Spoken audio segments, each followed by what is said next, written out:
بیوی سے کہو مجھے تم سے بہت پیار ہے، وہ اچھا کپڑا پہنے تعریف کرو، اچھا کھانا بنائے تعریف کرو، انسان بھوکا ہے اس چیز کا، میرے نبی سے بڑھ کر کوئی ہو سکتا ہے؟ آپ حضرت عائشہ سے فرما رہے ہیں، چونکہ حضرت عائشہ کماری بھی تھی، چھوٹی بھی تھی۔ حضرت عائشہ جس نے اللہ کو دیکھا ہو اس کے لیے عورت کوئی چیز نہیں ہے۔ ایک حدیث سناتا ہوں، مالی فی النساء من رغبہ، مجھے عورتوں کی کوئی رغبت نہیں، اللہ کو دیکھنے کے بعد کس چیز کی رغبت؟ ہم نے کہا عائشہ انہو لیہون علی الموت ان اریتک زوجتی فی الجنہ، عائشہ جب سے مجھے پتا چلا ہے نا تو جنت میں میری بیوی ہے تو مجھے تو موت ہی اچھی لگنے لگ گئی۔ یہ اظہار محبت ہمیں سکھایا اپنے بچوں کے ساتھ بھی۔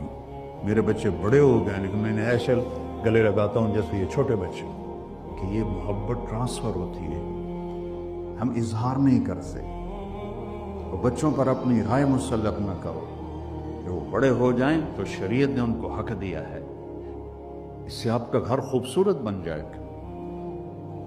یہ میرے نبی کی پیاری زندگی کے چند صفحات میں نے آپ کے سامنے پیش کیے ہیں، تو طویل داستان ہے، سناتے سناتے عمر بھی بیت جائے تو ایک ذرہ بھی ادا نہ ہوگا، لیکن خلاصتاً میں نے آپ سے عرض کر دیا، صدق حدیث، حفظ امانت، حسن خلیقت، سچائی، دیانتداری، اخلاق، اور چوتھا اور آخری عفت فی طعمت، رزق حلال کماؤ، رزق حلال کماؤ۔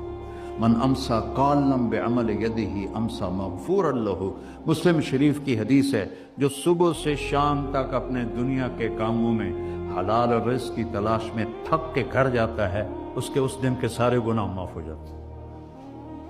کتنا بڑا عمل ہے رزق حلال، بندگی بن جاتا ہے۔ آپ نے ایک صحابی کو دیکھا، ان کے ہاتھوں پہ چھالے نہیں، وہ جو مزدوروں کے نشان ہوتے ہیں نا، کئی چلا چلا کے وہ تھے۔ تو آپ نے اس سے پوچھا، سعد یہ کیا ہے؟ کہ یا رسول اللہ بچوں کے لیے روزی کماتا ہوں، اپنے ہاتھ سے کام کرتا ہوں، تو میرے ہاتھوں پہ یہ نشان پڑ گئے۔